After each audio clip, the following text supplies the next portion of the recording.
us. Okay, Loveline is here though. I'm going to quickly share my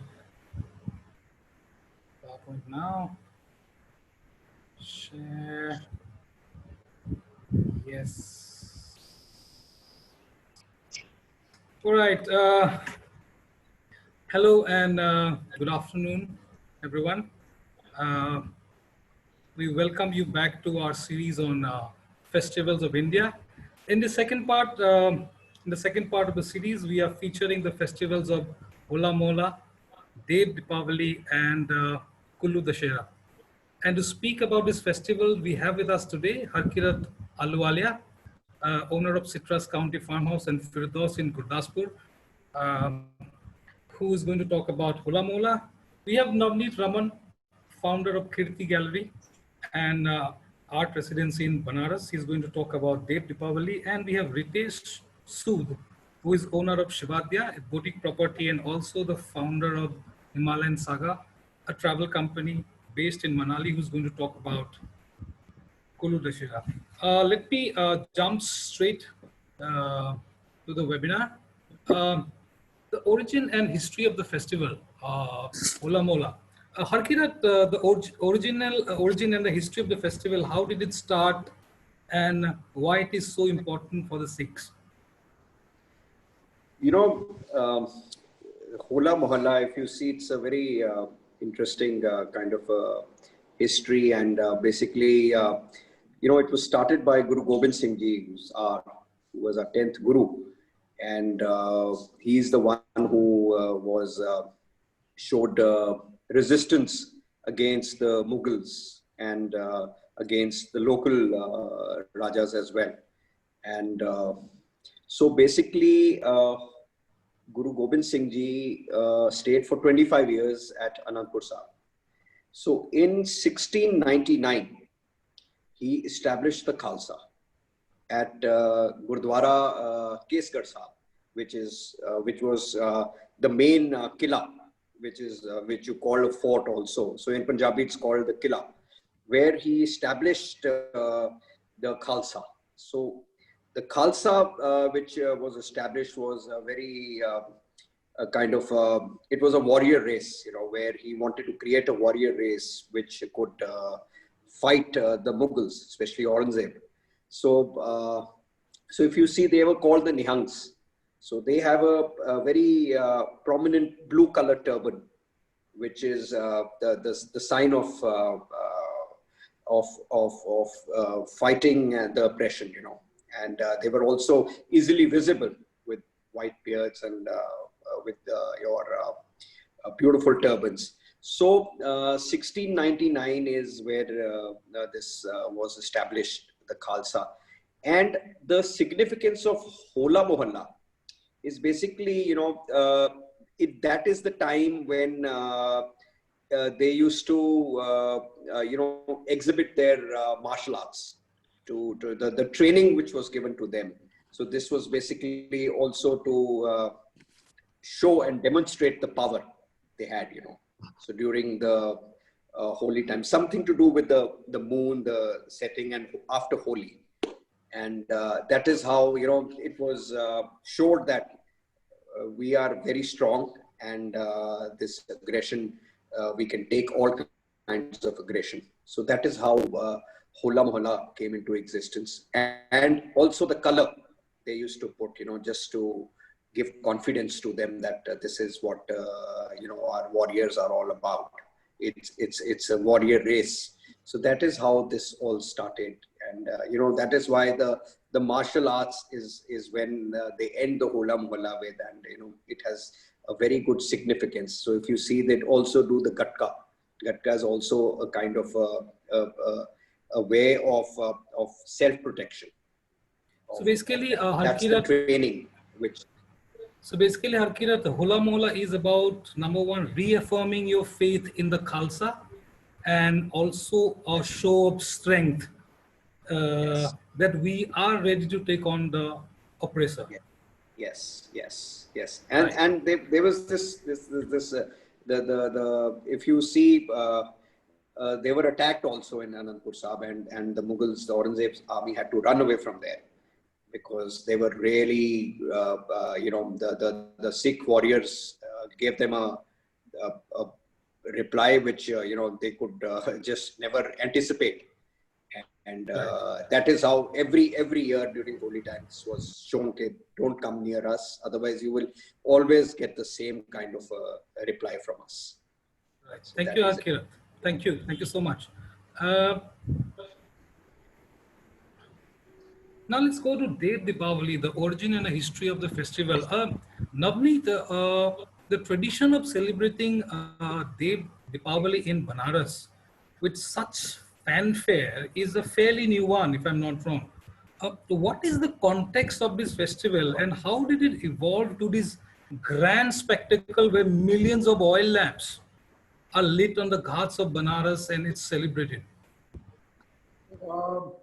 Basically, Dev Deepavali falls on the. Can you move a little bit closer to your device? Because, yeah. Dev Deepavali falls on the full moon of Kartik. Right. And they say that in the month of Kartik, all the gods descend down to earth. And so the whole month of Kartik, there's a lot of celebration on the riverfront, with stories of Lord Vishnu being recited and the women putting up lamps in the morning and in the evening. And so that is the traditional system that was followed in the city of Varanasi, or Banaras, as the local people call it. And especially at Panchganga, which is a ghat where the iconic mosque on the riverfront can be seen. At that ghat, it's a coming together of 5 rivers of Panchganga, and there was a sage called Agni Bindu, and he prayed to Lord Vishnu, and Lord Vishnu was very happy with him, and so he said that I wish that you'd never leave this spot. So Vishnu granted him his wish, and he said, when I am worshipped here, I will be worshipped with your name. And that's why there's a beautiful temple there called Bindu Madhav.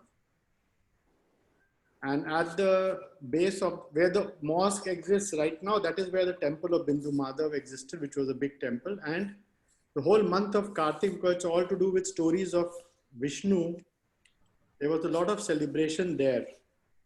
But the context with which it spread out happened because in the Mahabharata, if you remember Bhishma Pitama, the ancestor of Pandav and Kauravas, when he was lying on those bed of arrows, he eventually decided to leave earth on the day of Kartik Purnima. That's the last day of the Pushkar fair. I think we lost Navneet. Navneet? Are you there? I think he's frozen. We'll come back to him later maybe, but let's go to Ritesh Sood. Ritesh, just tell us, since when has been Kulu celebrating the Kulu Dashera the way it is done now? Please tell us the story behind its origin. Yeah, see, Kontil, first, when we have to understand Kulu Dashera in celebration, we need to understand a little, the traditional cultural chain or the links by which, the life in Kulu Valley is happening in the villages. See, among humans and God, basically, there are 3 levels. First is human, like we, who reside on the earth. Then there are semi-gods or the devtas, who are neither God, they're neither humans, but they have supernatural powers and they're almost like a god. They're known as devta. And then you have the ultimate God, This is what the people in Kulu Valley believes in. Yeah, believe, and that is how the Hindus also all over believe. Devtas, they are in between gods and the humans. And every village in Kulu, they have a particular god or a goddess, right? And this god or goddess is not repeated anywhere in the other village. So even if there's a group of within a kilometer or 2, if there's a group of 5 villages, every village would have a different devta. It can be a god or a goddess, right? And the entire social life of a village, it revolves around that god. And the god is actually, treated as a headman. And every village people, every villager, they will listen to the god, whatever the verdict is or whatever the adesh that we say is. And the life would happen that way only. And the god, he speaks through his shaman or a priest. When he comes into a trance, he will utter the god's words, and that is how the villagers would understand what has to be done and what not to be done. And another thing, very interesting thing, is that these gods or the devtas in Kullu Valley, they have been given human rights by the government also. They have rights in the forest, they have rights in the land and everything, So it is that way they are treated like a human only. It's actually a village headman. And people work towards whatever the god's wishes are to fulfill them. In return, that god is going to preserve them and protect them from everything. And you can say that this is a small rajpat of that devta, that village. He owns that. And all these devtas, there's a proper hierarchy. There's a smaller devta, and then there'll be a elder brother or some other in the hierarchy. So it's like a human hierarchy as you follow in a family. So they are related to each other. It happens that way. And all these devtas, they report to the god who is Raghunathji or the Ram, who resides in Raghunathpur or the Rupi Palace in Kullu town. Rupi Palace is the place where the Rajas of Kullu stay. So this is just to understand the fabric, the social fabric of the gods and the humans there. Now, there's this little story behind Dashera that, there was this Brahmin in some 17th century known as Durga Dutt, who was, rumored that he possessed certain jewels. So when Raja Jagat Singh of Kullu, who used to rule at that time, he came to know, he sent his men to get those jewels. It was just a rumor, And this Brahmin, fearing that God knows what will happen to him when the Raja's men, they'll not find any jewels to him, he set his house on a blaze, and he, along with his family, they all burnt off, right? And this Raja Jagat Singh, he had a lot of guilt and remorse out of that. Unko Brahm Hatya ka dosh lag gaya.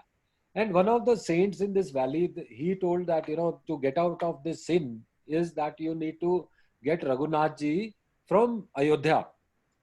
So he sent his royal people down to Ayodhya to actually, they stole the idols from Ayodhya.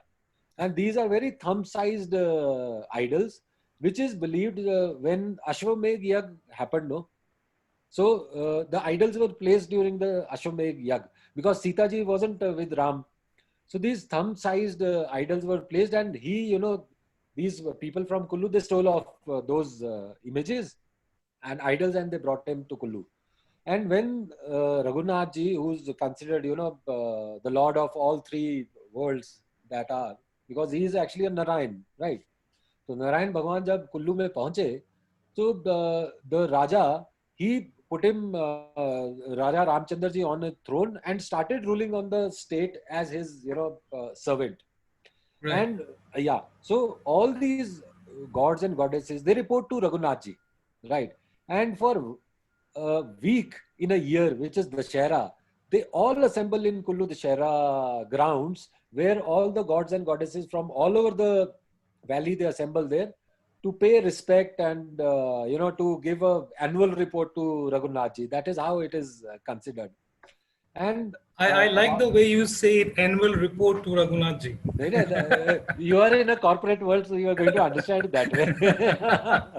Yeah. So it happens that way. So it's a general house kind of a thing.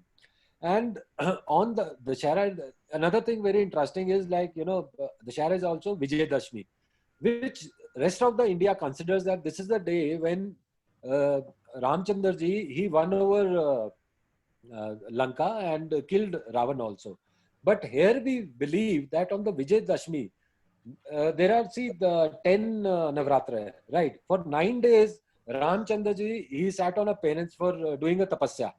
And on the 10th day, assembling all his warriors and all the gods and all the god and goddesses, they came down to the earth to be a part of his Sena, right?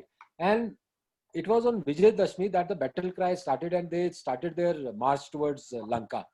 this is the day when battle started. So we believe it started on Vijayadashmi.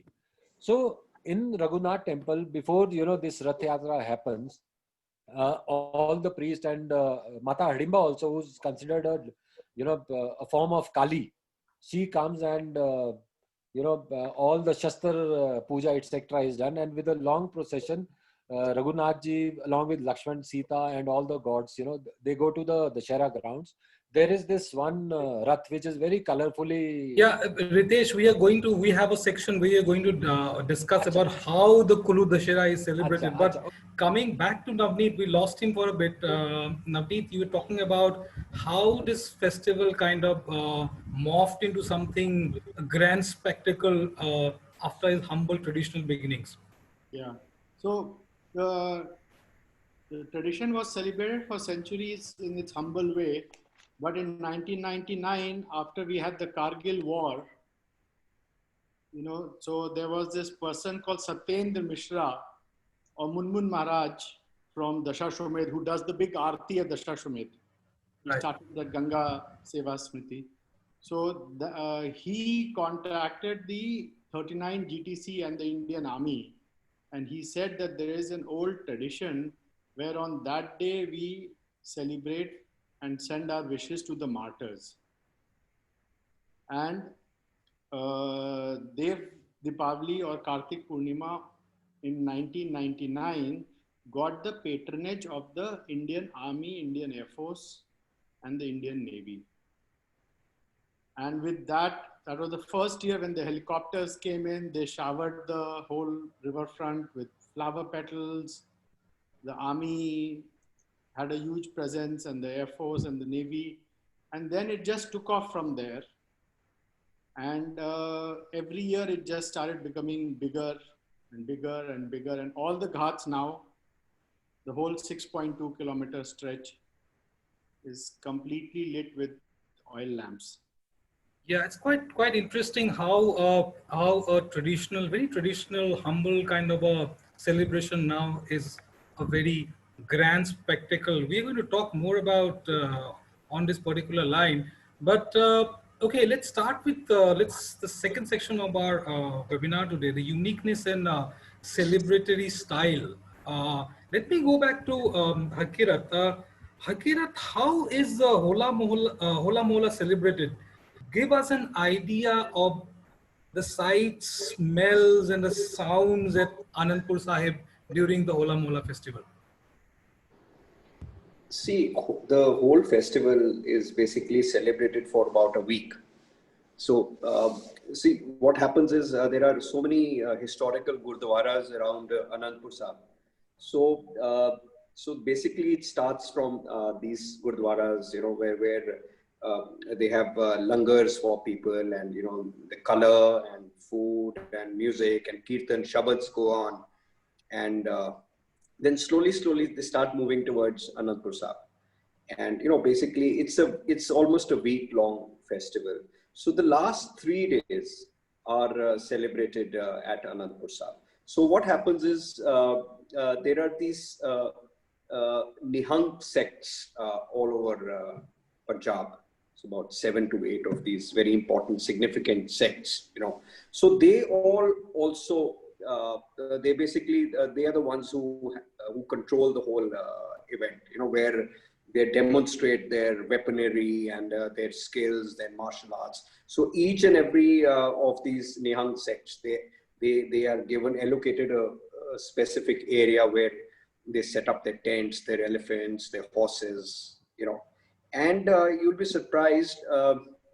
So all over Punjab, you'll see, people going on tractor trolleys to Anandpur Sahib, and on the way, you'll have every 10 kilometers or 5 kilometers, you'll have a stoppage where the villagers or the local gurdwaras are serving langar, where people stop and, have tea or food. So it's like round the clock, 24-hour, open for about 15 days, because, 7 days is the event. So 3-4 days before, people start gathering there, and then on their way back, 3-4 days on their way back. So at one time, the last 3 days, so there's an inflow of almost about lakh and a half, or almost about 1.5 lakh people who come and go every day. But on the last day, so the last day is where everyone gets together at Keskat Sahib. That's the takat. It's a takat. In the Sikh history, you have these importance of these takats like Talwandi Sabu, or Golden Temple, or Keskat Sahib. And what is a sorry to interrupt, what is a takat for people in the audience who may not? It's like going to Ayodhya for the Hindus. It's a very sacred thing. So for the Sikhs, there are these 5 takats. So Keskat Sahib is one of them. And this is where like going to the Makkah. That's also it's very historically and religiously very important for the Sikhs, these 5 takats. So the last day is when we also take our guests. We don't go for all the days, but we go on the last day where we take our guests to Anandpur Sahib. And this is where the procession starts, from the main Keskat Sahib. People do Matha Teko there. From there it starts, where all Nihangs demonstrate their power, and they demonstrate it in such a way that they try to overpower the other Nihang sect, so they'll show their power, and so slowly the procession starts to the Charan Ganga Stadium, which was also a fort. If you see Anandpur Sahib, when Guru Gobind Singh Ji made Keskat Sahib, so he had 5 to 6 forts there, kilas, where they are made in such a way that they are all interconnected, basically to see the enemies coming and to protect and fight them better. It was a better way of their training and their strategy to make it in such a way. So by the time the procession starts from Keskat Sahib till the stadium, it takes about 3 hours for the procession to reach there, but 1.5-2 kilometers. So when they reach the stadium, that is where you can see a congregation of, at least from the main Keskat Sahib to here on the last day, you'll have at least 400,000 people, 4 to 5 lakh people. You will just see heads, color heads and beards and weapons. That's all you see, And that is where, the Nihangs demonstrate their martial arts. They do tent pegging on horses. Then they'll have a Nihang on 3 horses, standing on 3 horses. I don't know how they do it. Then you'll have, there's a very peculiar Nihang there. He has a turban which is almost 75 kgs on his head. So he comes on a Willys Jeep. So his head, there's a support, like a little pillar kind of a thing, which is giving it balance. So he can't move like this, So he's driving the Jeep and the turban is there. So he's a big highlight there as well. So it's one of the most emotional sights to see. You feel proud to be a Sikh when you're there at that time, where Nihangs are on high on bhang, the horses on high on bhang, the elephants are high on bhang. It's like a civilized Taliban kind of a thing with weapons. People, Nihangs having weapons, firing. But I'll tell you one thing. 300,000 people, 400,000 people, it is the safest place to be, especially for ladies, for children. You just have to be careful of, a horse running over you, because you have to be careful yourself. They don't care, because they're all high on bhang. But otherwise, you won't see someone pickpocketing there. You won't see anyone misbehaving with the lady there. That is the beauty of this religion. You will not see anyone, talking nonsense with you. So it's a very safe place in 300, 400,000 people. It's a very beautiful environment, and but the only thing, it's very good for photography also. Right, we'll talk about photography, and what I could imagine from what you're saying and what I've seen, it's a very charged up environment, right? It's very high octane, charged up environment with And all the color, Nihang and the color, colors, and the yeah, color on and you. colors and holy, and yeah, I mean, There was surely it will martial make for arts. very good photographs, and we'll talk about the photography a bit. But tell me something. I'm very curious. The Nihangs, as we call them, the warrior saints. They're not just warriors; they're warrior saints. Now that they don't have to fight the Mughals, for which they were, uh, they came into being. What role do they play in the spiritual and religious tradition of Punjab, the Nihangs, now in the current situation? See, they're basically, they remind people that Sikhism was like, that's the sacrifice.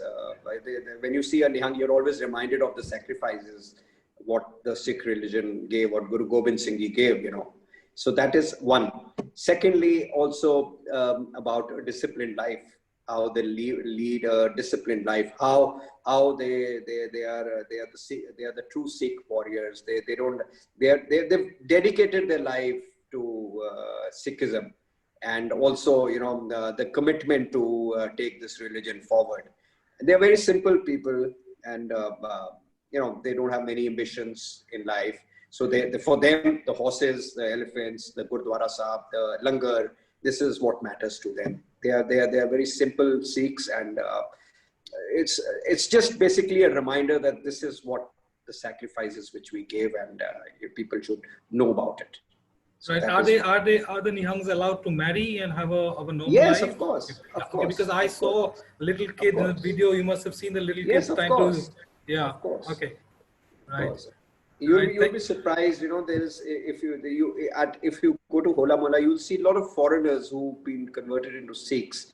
They dress up, and you know, where they wear their swords and everything. But their Gora Bachas also as Sikhs. You know, so it has a lot of power. Right, and also Nihangs, do they have special camps where they stay, or they stay in, like any other normal human being? No, they stay like any other normal human being. It's just they dress up that way, and they are the Gursikhs, you can say. And they They- follow a path.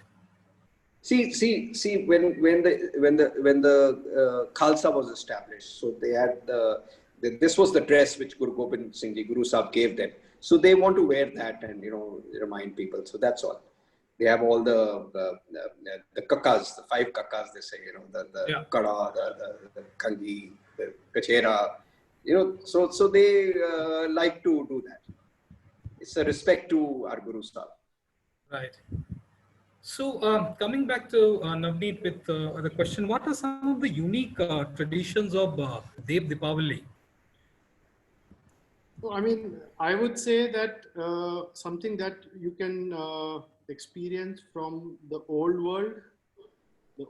world celebrations of Dev Deepavali is when you go pre-dawn to the riverfront, and you will see the women form circles, and they are narrating stories of Vishnu to each other. Wow. And they make small little idols from the Ganga clay. And this is what goes on for one full month of Kartik. And this is the culmination. It's the final day of that puja. So that for me is something that only the local people go to. But that's something that's you hear unamplified sound. You hear the songs, the folk songs of the women. And that's something that's very, very beautiful, and it's very touching because it's very personal. You know, and there are these little groups all along the river, especially at Panchganga, Assi, the 5 important locations, Dashashwamedh, they are doing it much more there. So that I would say is, from the traditional point of view, that is really what is quite magical. Then from the modern context, of course, the whole riverfront being lit by oil lamps is quite a sight. I mean, imagine, I would say it would be nearly more than a few million oil lamps. Wow. No one ever counts. And the lights, in the old times, they did not have the floodlights, but now because of all the safety and security and this and that, they have too many floodlights. So the beauty is lost a little bit, but it's still a Herculean effort to make sure that all these oil lamps, these are not candles, these are all oil lamps. So all these oil lamps are lit, and they are there at the time of the evening puja for that entire stretch. It's quite a visually it's a delightful sight.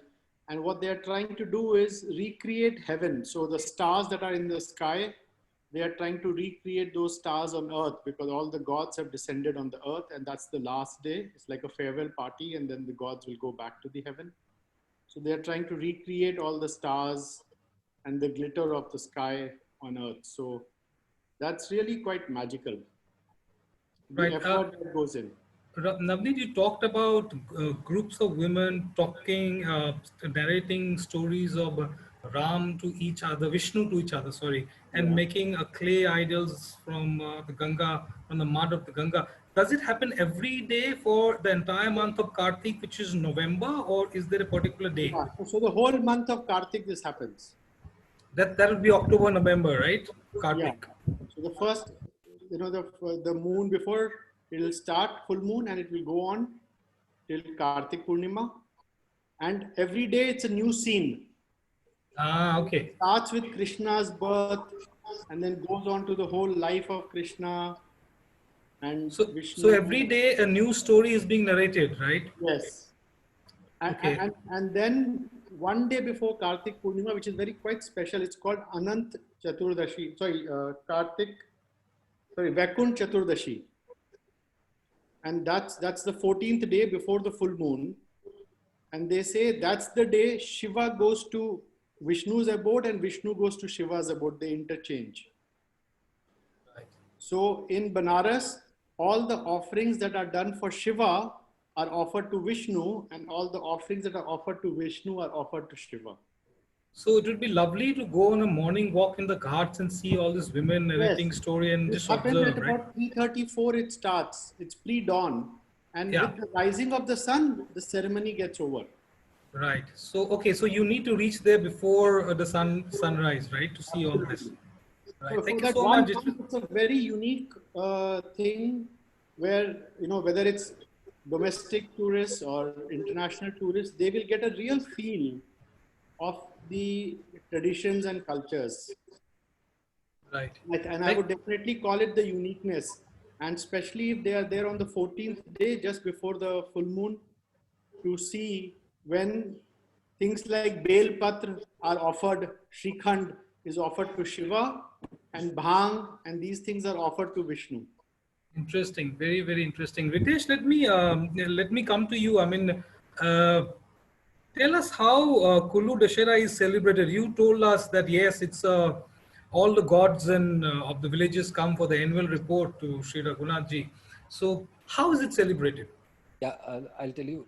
See, firstly, I'll start from where I stopped. Where Raghunath ji is brought in a procession to the Dashera grounds, right?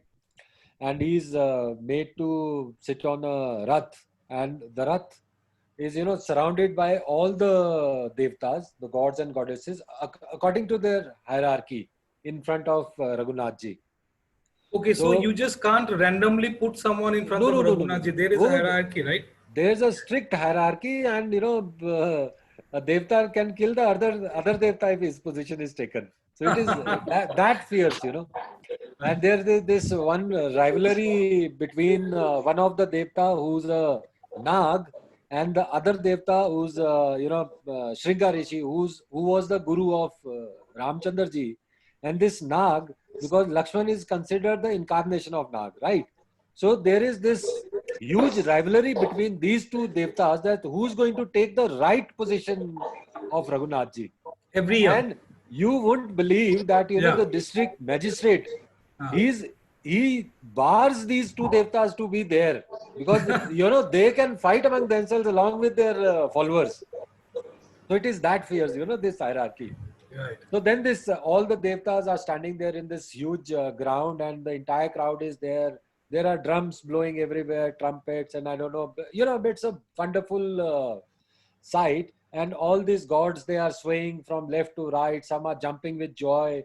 And then there are gods who are, meeting each other after a year or something. And they meet each other like, we two great friends can meet, they're hugging. It is that way. And then there are these other few gods also who are like a traffic police, managing the crowd. And when this Rath is pulled by all the devotees, the Rath from the Dashera ground, from where it starts, it's taken to the middle of the Dashera ground where there's a camp and it's kind of a makeshift temple for Raghunathji. So from there it is taken to, from the starting point to the temple, and all the devotees are pulling. And these few of the devtas, they, run in front of the devotees to clear the crowd for the path of the Rath. So it is that interesting. You can, it's actually, I've been going to Dashera opening ceremony, and opening ceremony is the most interesting. And for the last, I think 20 years, we go every year, and every year we enjoy it. It's though the same things, but it is so enjoyable, so exciting to see. And then why did this Rath Yatra happens? It actually happens because it is the beginning of the charge of, Ramchandraji over Lanka. So that is the beginning. And it's this festival, is carried on for about a week. And it ends in the last day, which is actually considered, the win over Ravan, and, the Ravan Vad jisko bolte hain. And we consider that, Ramchandar, he killed Ravan on full moon, which is like, Puranmashi.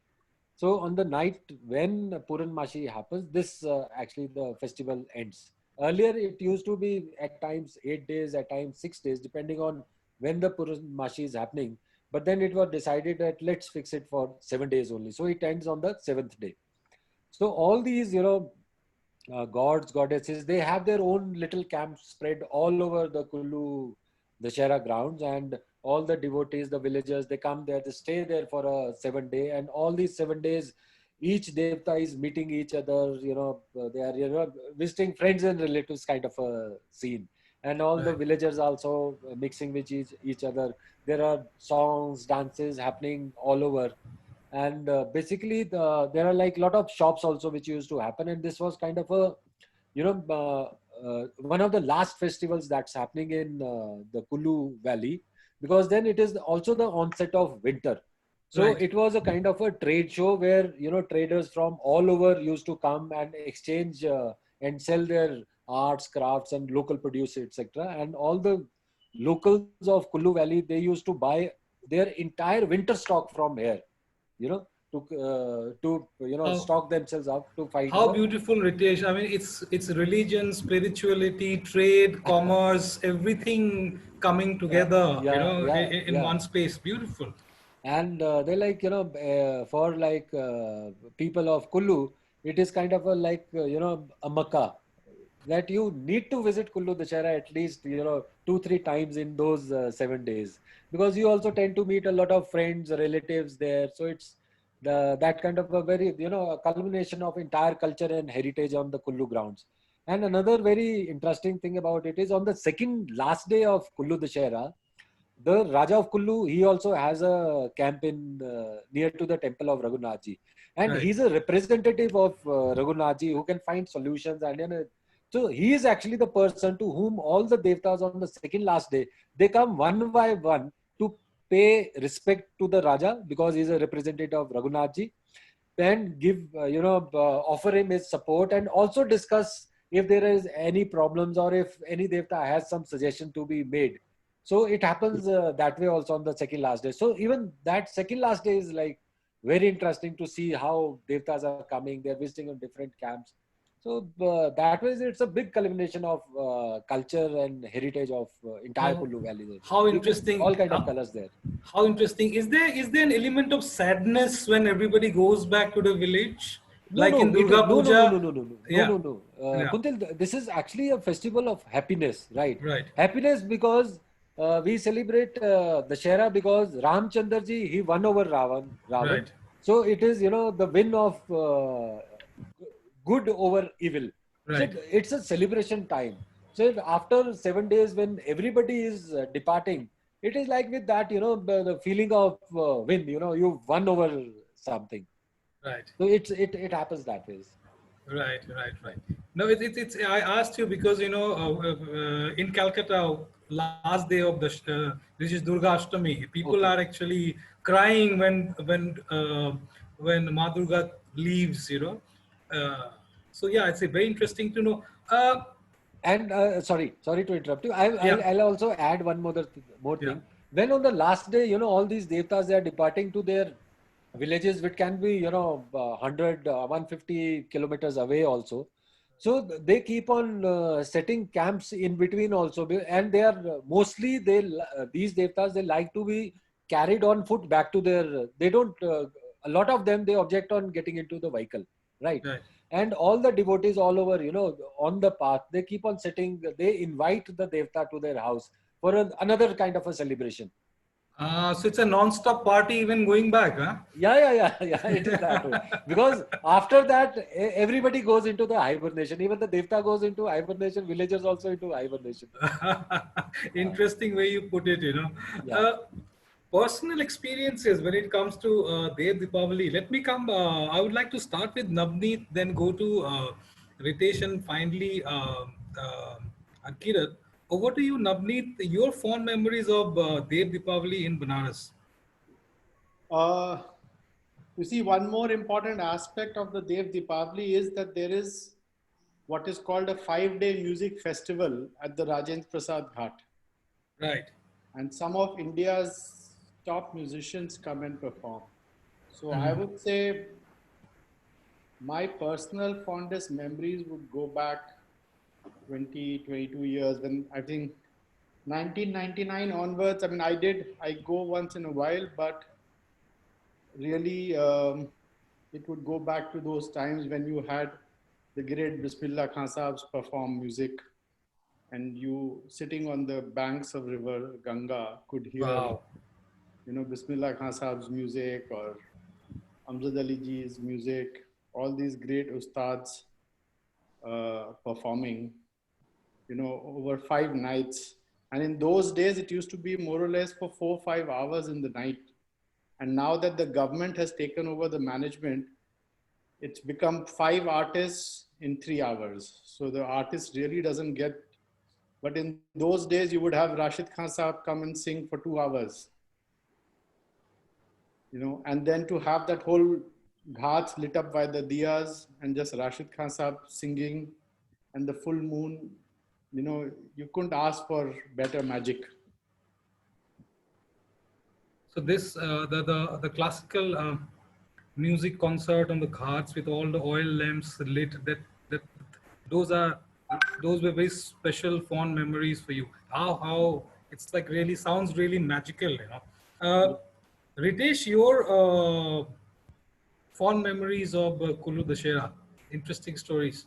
Since you have been, I'm sure you've been going since childhood to Kullu Yeah. Dashera. So you've some fond memories, some stories which you can Yes, share with Kuntal. us. See, when we were kids, right? Kullu Dashera, as I told you, it was kind of a big mela, and all the traders from all over they used to come here. And that was the era when there was no branded shops or access to the market was very difficult for us people living in the mountains, and no Amazon thing happening, home delivery to सोच भी नहीं सकते थे. So we, as there used to be various interesting things which used to come to Kullu Dashera for people to be, and for us like kids, especially these toy shops. Otherwise, we didn't have any toy shop in Kullu. And buying a toy, we used to wait for a year to, buy ki, because I had decided the previous year कि यार ये वाला खिलौना रह गया था खरीदना, ये अगली बार खरीदूंगा. So you used to save that all your coins in a gullak, save it for the next Dashera, and when the next Dashera used to, first day all the gullaks would be broken and kids running to the toy shop to buy those toys. But now things have changed, sadly, though the cultural and the heritage part still remains there. But these with the a lot of shops opening all over now and everything readily available even in villages and all over. So the trade part has actually gone down, but only the what I see now is the cultural part remaining. Right. And what about you, Harkirat? Fond memories of Hola Mola? See, yeah, Hola Mola we celebrate every year. We since we get a group every year, so we started from our house. So we have this huge flag, Kesari flag on our house, which starts the festival. And then the day when we are going there, so all our guests, we have a traditional nihang coming in, and every guest wears a turban, a Kesari turban, whether it's a lady or a man. So we have the Kesari turbans, which is they have to wear it and go, and they have those white kurtas.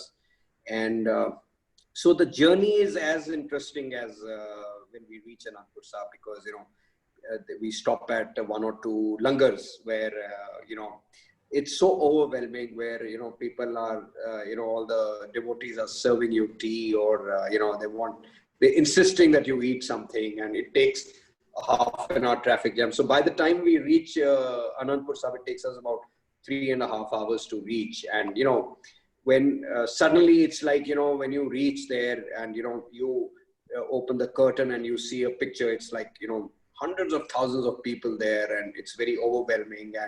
And the beauty is you feel safe there, and every person there you will see is in a different dress, with kids. And then we go to all these Nihang camps, different camps which are held by the Nihangs, to see their weaponry, their horses, and you get to see such beautiful horses.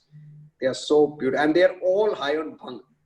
So the bhang starts, so when you're talking to them also, the guys there, they are also very high. And when you say, can I ride the horse? Hanji, aao le jo, koda le jo tusi. So, it's very overwhelming. And then the whole procession from the Gurdwara Sahib to the stadium, it's outstanding. Yeah. It's just, I just cannot describe it. You have to be there to really, experience it. And I'll tell you some very interesting incident. We had an Italian group. I think it was by Sita only, about 8 years back. And so one gentleman wanted to have a cigarette there, So he asked me, he says, can I have a smoke? I said, listen, they're going to knock off your head if you do that here at this point of time. He says, no, very desperate. So I said, okay, what you do is you take your own risk and sit down next to a car, and you can have one. So he was sitting next to the tire, and one Nihang came to him. And he said, oh, leave this, I'll give you. He took him, just held him. I said, he's gone, man. He took him to his horse, and he had this bhang, that lassi wali bhang. He says, drink this. And that guy, that Italian guest just had that bhang. And, he was on cloud 9. So we got him for, so I got an email from him later after about 10 days. He says, this was my best experience, where I thought he's going to knock me off, but I was treated with something very nice, a bhang. Because bhang is like, everyone's on bhang. The Nihangs are on bhang, the elephants are on bhang, the horses are on bhang. So 90% of the people are on bhang there, because that is a tradition there, So very interesting. It's every time you go, you have a new memory which pops up, Right. Thank you.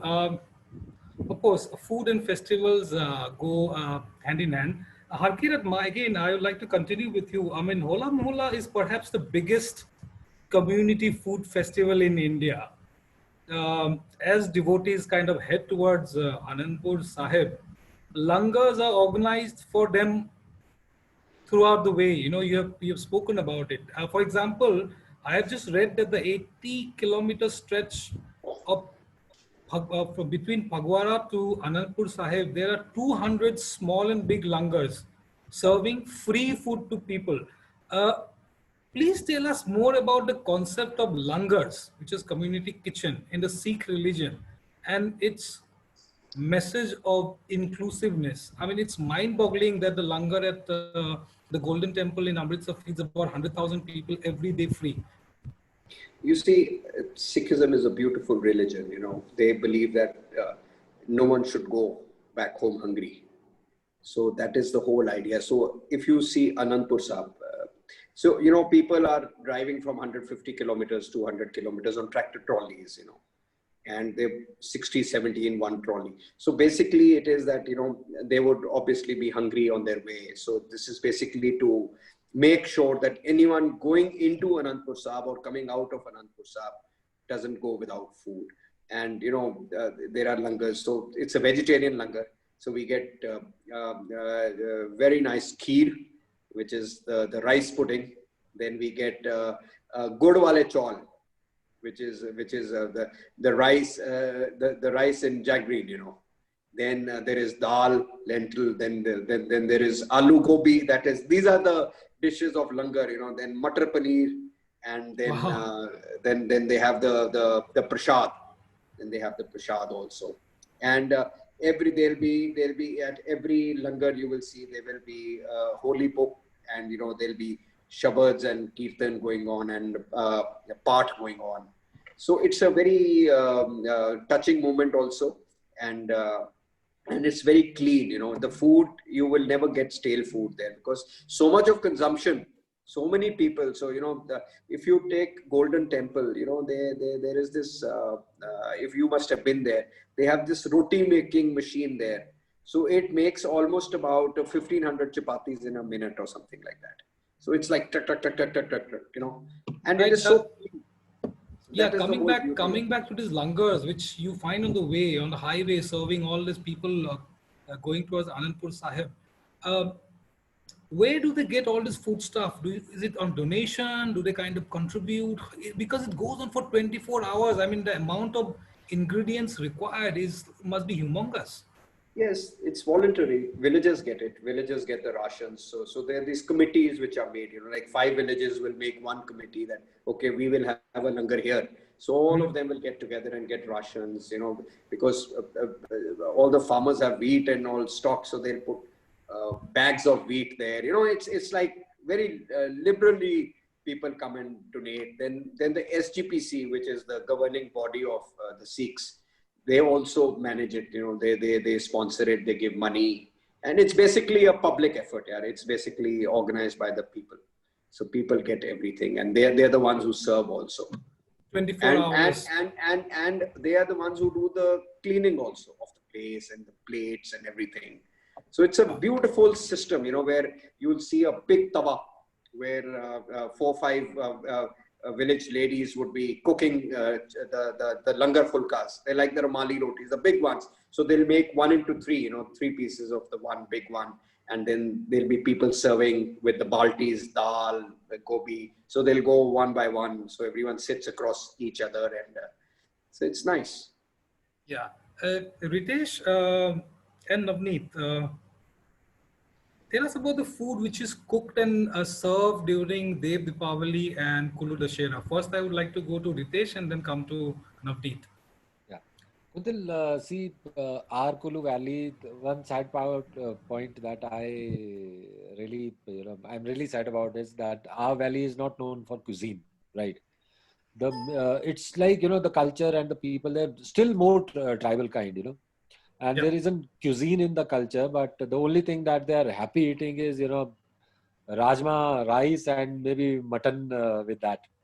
And in all these Devta camps out there in the Shera, each camp has a small little langar serving its villager or any devotee who's coming, and there's like food being made throughout.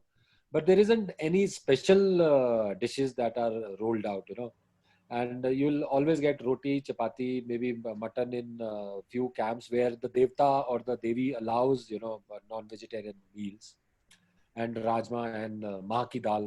That's the favorite one. But then now, for the last decade or so, there are small little food stalls also which come up, and little traditional things are sold there, and really savored by entire public. Like maybe Siddu is a local dish, which is Yeah. kind of a large momo or something you can say, and momos are another favorite. Then the Italian food, pasta and pizza, that has also got the taste buds of the locals. And then a lot of shops from the Mandi side also, Mandi district also, they also come up serving their local dishes. So but I won't say it's a huge affair of cuisines, but yes, people are still singing, dancing, and eating all over. Ritesh, you talked about the langar in the camps of the Devtas. Yeah, I mean, is it, if I go there and pay my respect to the Devta, can I have food there? yeah, Anybody is yeah. welcome? You are. Please, you can have it anyway, and at any camp. Though the main and the biggest langar which happens is at the Raghunathji camp. Right. So And again, the langar is like, contribution by the entire public. They are doing the everything. It is not from the government side. And the food, I'm sure, must be very tasty. Yes, it is. When a community kitchen happens, I think it is one of the most delicious and the most simple food that is served. Yeah, and somehow I don't know why the food is always so tasty when it comes out of a community kitchen. Yeah, yeah. Yeah, Navneet, going back to you, any special cuisine dishes during Kartik and Dev Deepavali? Well, you see, what is, I would say that unlike other festivals, this is a festival for your soul because all the gods have descended down on the earth, and here is opportunity to interact with them on a personal level. So, this entire month of than a public interaction with the gods, it's a very personal interaction with the gods. And what that does is that the cuisine in the household completely gets transformed. So no onion, no garlic. Till a few years ago, in the whole city, people would not even sell eggs. So the cuisine in everyone's household was made for Vishnu, because Vishnu is Right. the principal deity and he's come down on earth and he's there with you. So he's in every home. So you cooked for him. And one very important thing that happened is that you had to choose, each individual had to choose their favorite fruit or vegetable. Okay, that's And for interesting. this, and for this month of Kartik, they had to offer it to the god. So they would not ever consume it themselves. And it So has that to be, to get the real benefit, it has to be truly your favorite that's available. You can't cheat. If you cheat, then the gods know. so if you love potato, you kind of make an For this offering to month, yes. Vishnu, and then Yeah. I won't have it the entire month. Yes. Very, very So, interesting. so whatever, some fruit, something that people like, then they offer it on the first day, and every day they would offer it, and then offer it to the poor or others, but never eat it themselves. So it's a very personal, I think it's a very spiritual festival in that sense, this Kartik Purnima, because it's not got to do with that public display. It's only now, since these last 20 years, the whole tourism angle and the whole Indian army and everybody getting involved in the politics and everything, that it's become a big fanfare. Otherwise, it was always, and that you can experience in the mornings. When you Which you experience, talked about, yeah. pre-dawn, where the women come and talk You to. will see the women offering their favorite fruit or vegetable to that story. So you will actually physically see it. Wow, very, very interesting. That's on my to-do list. Then when I'm next in Banaras Yes, during, this is please. something Very I happy think to show could you be around. very, very interesting. Yeah. Right. Uh, let's dwell some more time on what you have talked about. Uh, Ritesh, you talked about how the changes, keep that even pasta, momo, people from Mandi coming with their own Yeah. dishes. Over the years, the way we celebrate our festivals have changed for various reasons, whatever reasons. We're not going to go into those regions. How has the Kulu Dashera celebration changed over the years? But before you answer the question, let me show you a video of short video of Kulu Dasera celebration from 1962. Allow me. It's just a 1 minute 15-second video, so it's very interesting. I'm going to stop share and I'm going to quickly go and play the video. Yes, it's here. Not this. Hold on. Videos are always a little. Uh, just allow me 2 seconds. Let me sort this out. Something. Yeah. Okay. Right. Let me go back to post attempting. Use it. Okay.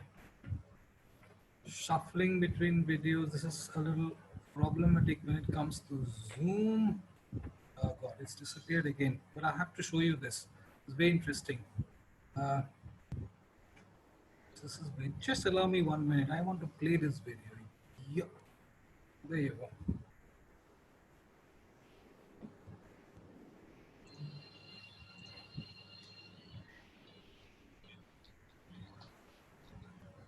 Was done during the week of the Kulu Dussehra.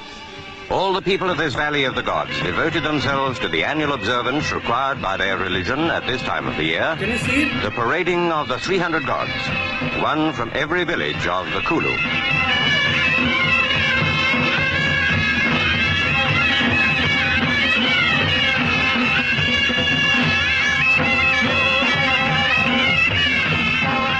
The figures of the gods are brought out from the village treasure houses to be shown to the people and besought with music and prayer to protect the Kulu from war and famine and all other evil in the coming year. Each god is as richly attired as the villagers can afford. Otherwise, they believe he will become jealous of the others and cause evil to fall upon them. Their faith is not easy for the Western world to understand, but the people are deeply attached to it, and in good fortune and bad, it has sustained them for many centuries.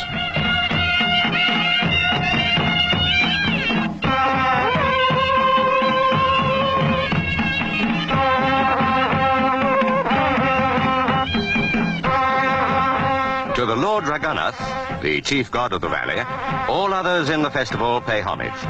He was the personal god of the Raja of Kulu long ago, and is still regarded as such by the Raja's descendants. Throughout the Dussehra, solemnity is expressed joyously. Essentially, it is a festival in which spiritual devotion takes the form of rejoicing.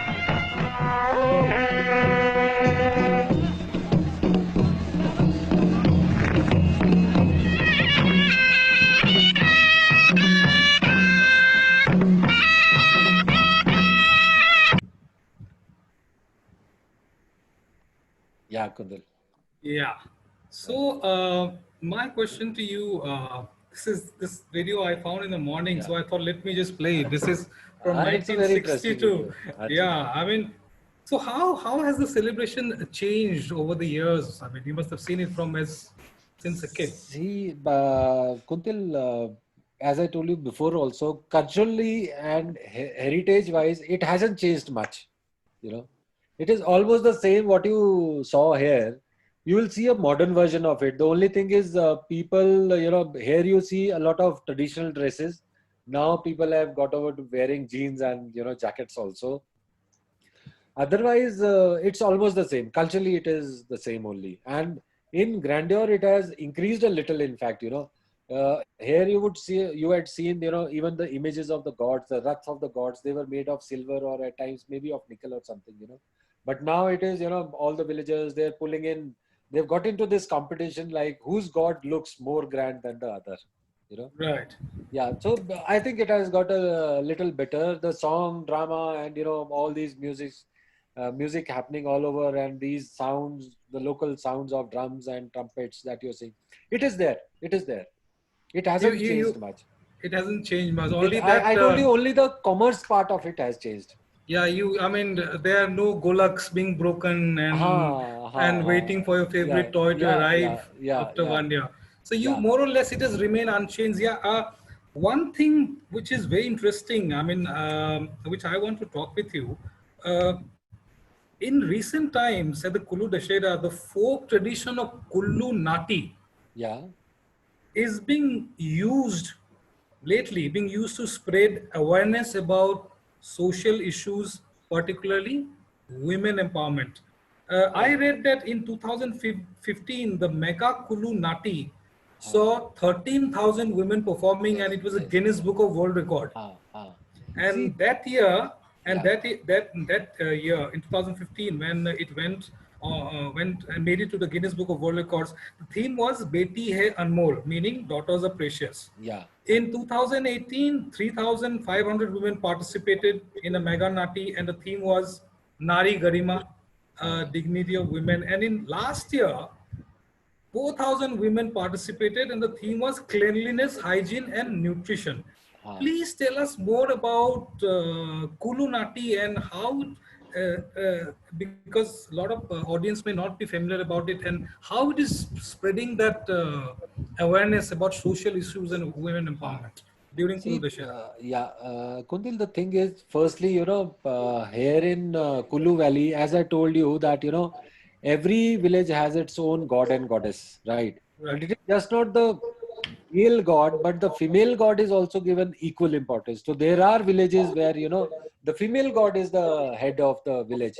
Like in my village where I stay in Karja, we Hmm. have a form of Parvati who's our goddess, right? Right. So, which means there's not, culturally or religiously, male and female, they are given almost the equal status. And at times, the female goddess, it's given more importance because it's seen in form of Shakti, And Shakti, according to Hindus, it is above the trinity of the three gods that we have, Brahma, Vishnu, Mahesh. Shakti is above that, right? Plus, uh, Mata Hidimba, which we traditionally know, she is a form of Kali and is worshipped as Kali only. She is the goddess who's considered, who's, gifted or, the Rhine of Kulu Valley to the Rajas. It was because of her. So, goddess Hidimba is also, traditionally worshipped by Rajas of Kulu as their grandmother. So they don't start anything which is very important or auspicious unless there's a blessing from the goddess. So this is the traditional and the cultural thing. And one other thing which has beautifully happened in Kullu is there, like, a lot of women self-help groups which are there in all over the valley, and women are actually the force which are trying to enforce or bring out the change in any village or any family. Like in our own family also, yeah, your family also, maybe what your mother or what your wife is going to enforce, that is like the last line which can be drawn. You can't change that, right? So this is what is happening, and the government or the DC Sahab, he's used this beautiful thing because he knows that getting males together, getting maybe 10,000 males together may not be possible, but getting females together and then the entire society following that thing behind that, that's much easier. So that is what is the entire idea between what has been happening in Kullu Dashera. And they've chosen Kullu Dashera as, because it's a very auspicious occasion and everybody is following what is happening in Kullu Dashera. So they've chosen this occasion to bring upon all these families and, to bring out the social issues, whether it be with cleanliness or Beti Bachao, Beti Padhao, whatever the message of the government. So they're using this, the social structure, how to, transmit this message all across the valley. And Nati is actually, the traditional form of Kullu dance where women and men, they get together and they dance around in circles in a very orchestrated moves, It's basically Very of hand and choreographed. feet. Yeah. Choreographed. Yes, that is how. So this is what I think about. Right. Very, very interesting that choosing Kulu Dashera to drive home a social message because Yes. everybody's present, Yeah. everybody's following what is happening at the Mela Yeah. ground. Yeah. Very, very interesting. My question to Navneet would be, do you think festivals will hold value for future generations, these festivals? What measures can we take to ensure that these festivals remain relevant for the future generations? Very interesting question, Kuntil. I think, you see, the morning traditions and rituals of the Kartik was always a very private affair, and these women bring the young girls and ladies. So I think in that sense, that will continue. But I think it's very important to educate, forget the future generation, but the current decision makers, because the way they are corrupting the sanctity of the celebrations right now, it is adding to the whole process of it becoming irrelevant for the future generation. It's like making it into a Disney World celebration, Whereas the whole sanctity of the music, because you see there are so many ghats, and if every ghat has its own music concert and they crank up the volume to as loud as they possibly can, then the music from the next ghat cannot be heard. And it's completely a cacophony of sounds. So even though visually it's a delight, so that's why when you see photographs of Dev Deepavali, you know, a lot of these tour operators and people or people, FITs, people, individuals, they rush to Banaras. Oh, Dev Deepavali, Dev Deepavali. You know, it's so beautiful, but they have not heard the sound. So I think the organizers and especially the administration and everyone has to, you know, they have. I think we lost him. Uh, we'll go to Harkirat. Harkirat, numerous photographers visit Hola Mohalla to document the colorful festival. What are the do's and don'ts? What are the precautions that one must take while documenting, while when it comes to photography at Hola Mohalla? Yeah, I think the only thing is that you have to be careful there, in the sense everyone's high on bhang, so they don't care, you know, if their horse runs over you. You have to be careful, not them, you know. So I feel keep a distance, be very alert, left, right when you're clicking your pictures, when you're doing photography, and just keep on looking left, right for the best shot, because it's like going for a hunt. Yeah, you know, you have to keep on looking, and suddenly you see something and you get it. You have to be very spontaneous, and because you never know what kind of shot you can get. You can get a guy on 3 horses just coming through and then jumping onto 2 and doing the tent pegging. So, you know, or an elephant coming with a guy doing tent pegging from the elephant. So, you know, you will get very unexpected scenes which you need to capture in time. You won't get time to capture that. And your safety only from not only from the horses and everything. You have to be careful because they're at a very high speed.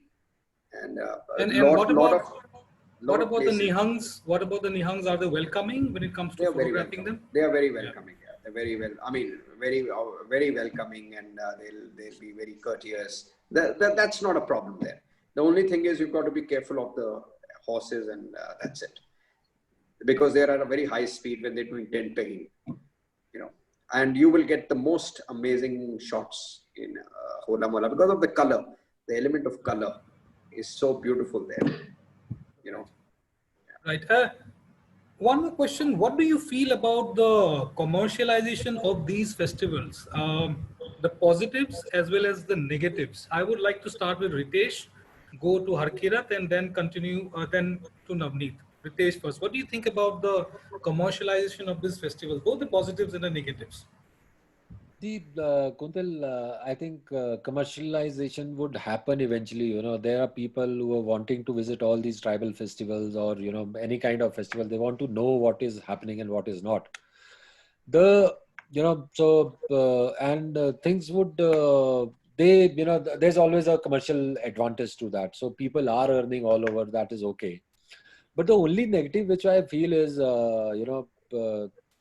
at times, you know, this politics is getting into all these festivals. There are, parties or politicians who want to draw advantage, you know, pulling each other's leg or something. And because it is a very grand affair and there are, you know, people from all over. And so this is one disadvantage. And I think we'll have to live with it, at least in India, because you can't get out of this system, the system which is happening, you know.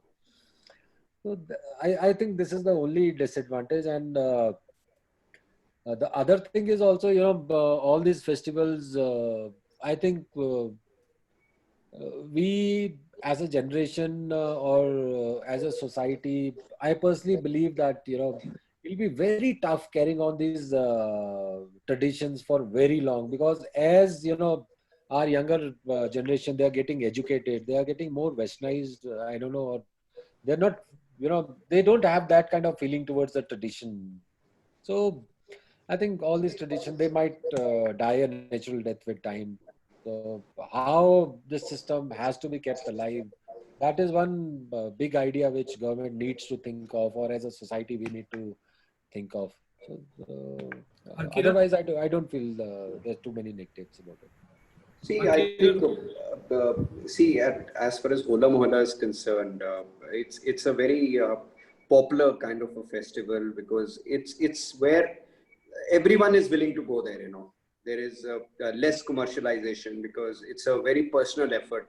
The government doesn't need to promote it, or anyone doesn't need to promote it. So everyone knows when it is, and everyone just keeps on moving in, you know, herds, and you know.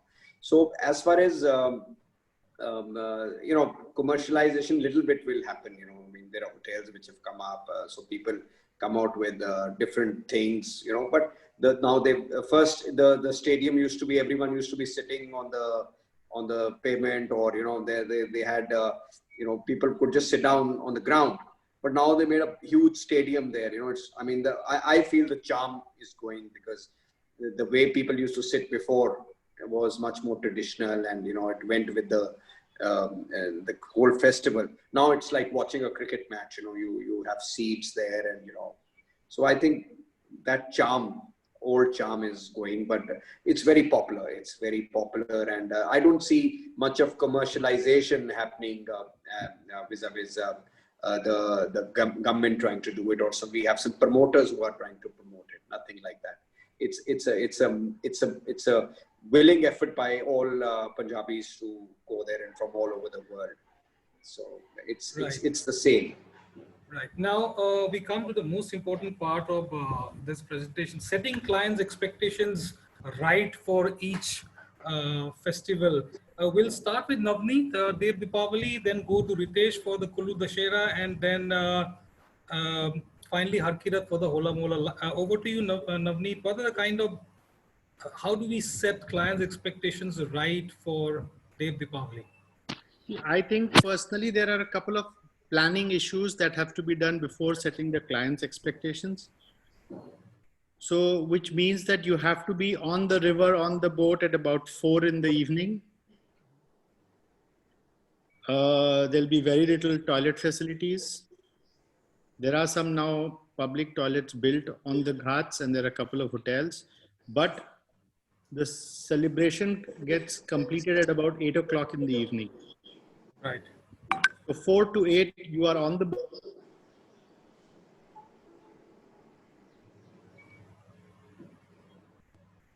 We lost Navneet. I think he had some interconnectivity issue. Let's go to Harkirat. Harkirat, setting clients' expectations right for each festival. For Hola Mohalla. See, basically, as far as I feel that how we go about it is that you know, we are very careful with our clients. We do groups. You know, we take our groups. Those who are scared of sound. Yeah, we lost you. We'll come back to you, Navneet. Harkirat is speaking at the moment. Yeah. So it's like, you know, right from we give them a time schedule, how we are going to go there, how we're going to approach the whole day. So we leave at about we have early breakfast at about 7:30, and then the turban ceremony goes on, and we try to hit Anandpur Sahib by about 11 o'clock, and you know, we try to work out an arrangement for toilets there. It's very hard to do it, but we somehow manage someone's house or a little rest house, or sometimes, you know, a good area where you have fields, you know, where there's no one around. That is also an experience with guests, you know. So, and then, you know, we take a packed lunch with us. You know, we don't take a chance with the guests having much of outside food. So we take water, and because it's warm that time, so, you know, we give water, and we give packed lunch boxes to every guest. And then, you know, we make it sure, we give a little counseling kind of a thing, that once you reach there, it's going to be a little overwhelming, because, you know, so many people around you, people are not used to seeing so many people. And we try to, you know, till we reach the stadium, we try that, you know, we are all going together. But if someone gets lost, because, you know, it happens quite often that, you know, someone gets lost. So everyone has a mobile. So I give my mobile number to them, or you know, I give my visiting card, that if you get lost, you can always, you know, ask someone to call me, because sometimes you have guests who cannot speak English or Punjabi, you know, or you might be able to speak, but the other person doesn't know how to speak English. So they show the card. So when we reach the stadium, we let them loose. We let them go for about an hour and a half where they could do their photography or experience, because sometimes guests want to be on their own as well. So we make a pickup point that this is the time, by this time everyone has to reach this point. So, and till now I think everyone has been very punctual about it and nice about it. So we normally leave 15 minutes before everything finishes, because suddenly you have a crowd coming out, and we don't want our guests to get stuck in it. So we just try to get the coaches close to the best possible place, and we just take them and we come back to our camp in Hoshiarpur, and then a glass of wine. Perfect. Ritesh, setting clients' expectations right for Kullu Dashera? Yeah, see, though the Dussehra, it happens in Kullu, but there isn't any good hotel in Kullu town. That is number one. There are hotels available, but they are mostly occupied either by the government officials or the VIPs, or a lot of artists who are coming from outside the state or outside places to perform in the evening performances that happen in Kullu Dussehra. So you'll always end up, staying in hotels in Manali. From there, the distance that has to be traveled to Kullu is about 1.5 hours. And during the Shera, it can get increased to 2 or 2.5 hours also. There is no parking facilities near the Dussehra ground, so you'll have to park your vehicle far away, and you might end up, walking 2 to 4 kilometers also one way. That is one. The other problem is that, there's a huge rush. Festival or a Mela is all about the crowd. So there'll be people, you'll end up rubbing shoulders with each other. You'll feel that somebody is pushing you or somebody is pulling you. That would keep on happening. Though the locals, they really don't bother you and they'll not trouble you, but there can be, some mischievous elements who come from, outside state, especially pickpocketers. So you have to take care of your belongings. You have to be very careful with that, not to wear any jewelry or anything to the Shera grounds. And one of the other major problem is there is no toilet facility. So these are the challenges which people need to be careful about. And the Shera celebration, we always tell all our guests, to come for the starting ceremony, which happens on the first day of the Shera, which is the most interesting.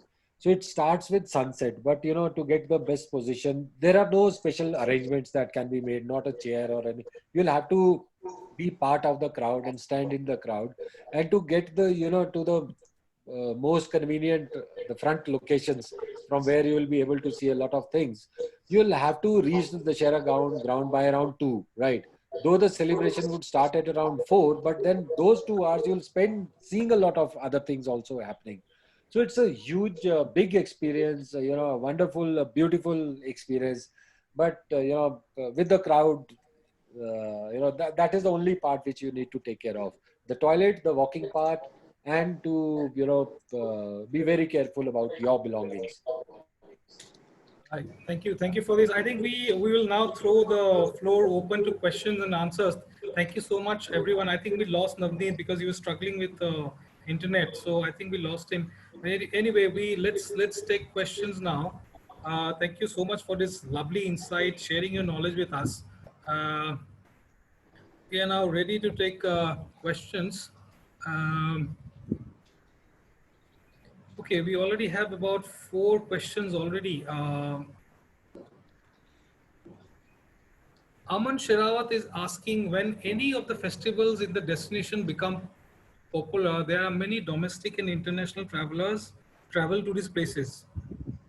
Then the hoteliers or the people performing become professional and try to earn money instead of giving the right information or attention to the ceremony, which will ruin the authenticity of the tradition. How do you think we can actually protect it and the sentiments of the people too? Uh, Aman, this may not be the case always, because a lot of people, tourists coming. Yes, I mean, how anybody would like to take this question? What Aman is basically asking is when a place becomes popular, tourist travels and it spoils the place.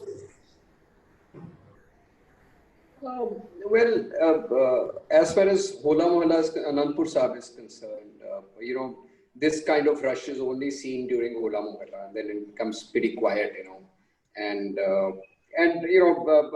people are very God-fearing people there, and no one tries to misguide or tell something wrong to people. So I don't think so. This kind of a case happens in a lot of festivals. I'm sure it doesn't happen in Kullu also, or. So commercialization happens, but since it's a limited time for the festival, so it just dies down on its own. Thank you, Akir. Pratik Srivastav is asking, thanks for sharing the special stories. I understand these are old age traditions and ceremonies. What effects you see notice on these festivals due to modernization, or is it still the same? I mean, this question was answered, Pratik, but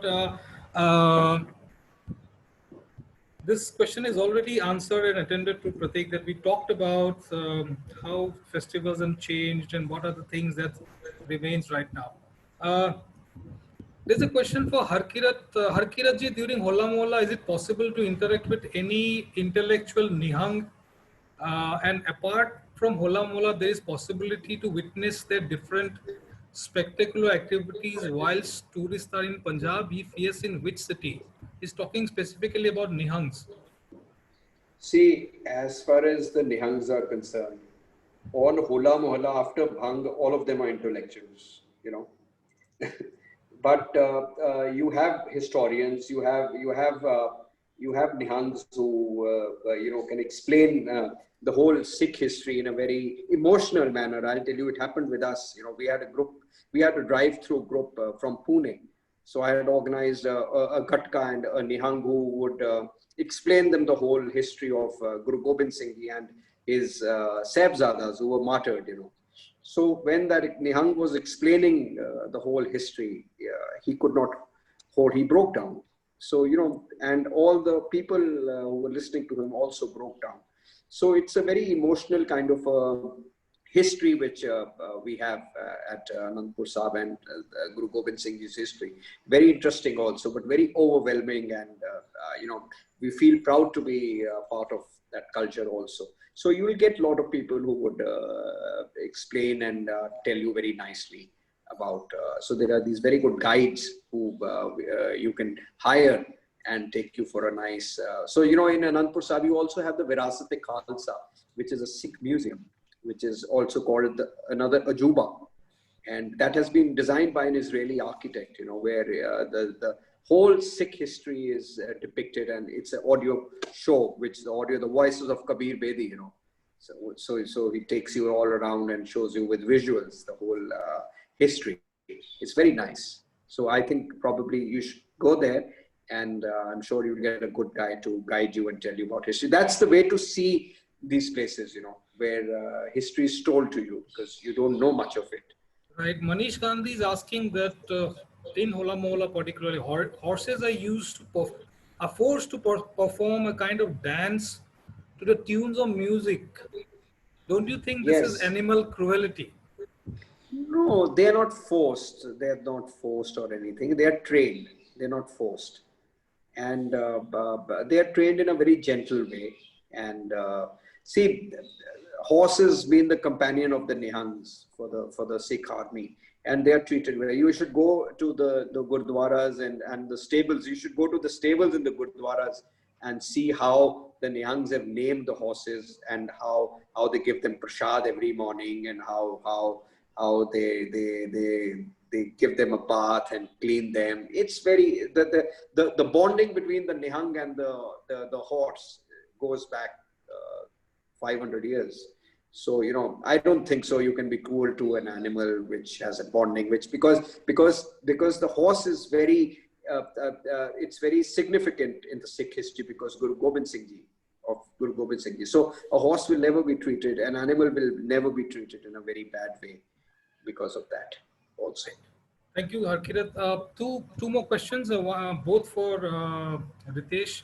Hi, Ritesh. Please explain why effigies of Ravan, Meghnad, and Kumbhakaran are not burnt in Kullu Dashera. क्यों नहीं जलाते? Yeah, Jaideep, very interesting question. See, first we need to understand that what is Kullu. Kulu in our very old epics, Purans, it is known as Kulutaha Pradesh. Kuluta means the end of habitation world. And, during when these Pandavas they were in exile, they also came here during their exile and stayed in these mountains also. So this also gives us and plus I have another very interesting aspect of Kullu Valley. If you go around in Himachal, though Shimla was the capital of British India at one time, right? And you would see British influence almost in all places in Himachal, like Shimla, Dharamshala, McLeodganj, Dalhousie, as far as a little in Kinnaur also. But you'll not very interestingly see any British influence in Kullu Valley. So this gives us an idea that, Kullu Valley was very secluded and reaching here was actually a challenge. So it remained secluded from the rest of the world, from the rest of India also. There isn't any Muslim influence also here, which means during the Mughal rule also, this area remained secluded.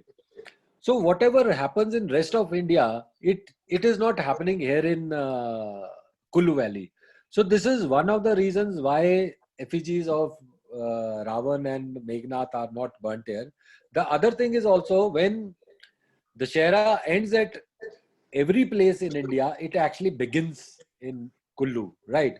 And it starts on day one, carries on till day 7. And as I told you that, on the 7th day, which is full moon on Puranmashi, it is the day when actually, as per our stories or traditions, Ramchandraji killed Ravan on the day it was Puranmashi, on the full moon day, right?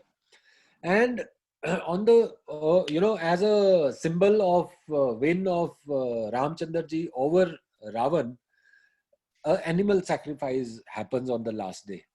So with the animal sacrifice, our Dashera culminates and it ends, and it symbolizes that the Ravan or Meghnad and Kumbhakarn, they've been killed.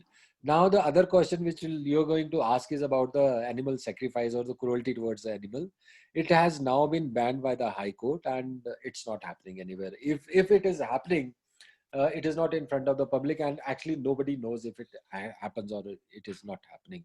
And in our Hindu traditions, wherever you go, all over India, especially in tribal traditions, sadly, animal sacrifice is part of our lives. Thank you. And the last question that I'm going to take today is from Pratap Parmar. He's asking Ritesh, you talked about accommodation is not there in Kullu, which meets our standards. So what is the best accommodations to stay, to enjoy? See, apart Pratap, from Shivadya. Yeah. Pratap, as I told you that, there are hotels around Kullu town also, but they are mostly taken over by the government official or the artist who are visiting, and staying there is also not recommended because it will be very crowdy and noisy also. So your guests are not going to like that. Plus hygienically, because, each room is being sold at times 3 times in a day also, and there are people walking in and out of the hotel. So hygienically also it will not be convenient for your guest. So we always recommend, depending on what budget segment your guests are traveling in, to get them accommodated in Manali. And from Manali, it will be about 2 hours drive one way to Kullu town. And rooms would be available freely in Manali town. Perfect. Kuntal shared something very interesting about Himachal. Since Ritesh talked about the Devtas, and I think Tirthan plays a very important, the Tirthan Devta is a very important Devta in the Kullu Dashera also. So when we were, having our property to come up there, so we asked the owners that, is everything all right? Should we go ahead with the deal? They said, हमको पहले अपने देवता से पूछने दो, उसके बाद हम हाँ करें. And actually it happened like that. Yeah, It's I mean, as Ritesh said, that nothing moves without the Adesh or order of the Devta in a village. It doesn't. And Kuntal, in fact, as a human, or though I may appear a little educated and maybe a modern kind of a human being who deals with, tourism since, you know, and all these foreign cultures and everything. And I've also, you know, got into this little culture or little understanding of mine with my own devta, you know. And I also don't do anything until my devta is not, you know, letting me go. Okay, do that. So Nice. I also at times have a discussion with my devta. Perfect. It was a pleasure having you, Ritesh, Yeah. Harkirat, and Navneet. Of course, Navneet has lost his internet connection. He was struggling. So it was a pleasure having you, sharing your knowledge and speaking about these lesser known festivals.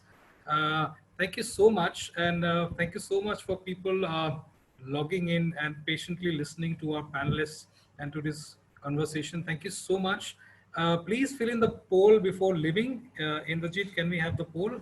So let's fill in the poll before leaving. Give us a feedback and thank you so much. Have a good evening, everyone. Stay safe and stay healthy. Bye, everyone. It was a pleasure. Great interacting with all of you. Bye. Bye-bye. Bye. Bye. Bye. Bye. Bye. Thank you. Bye. Bye.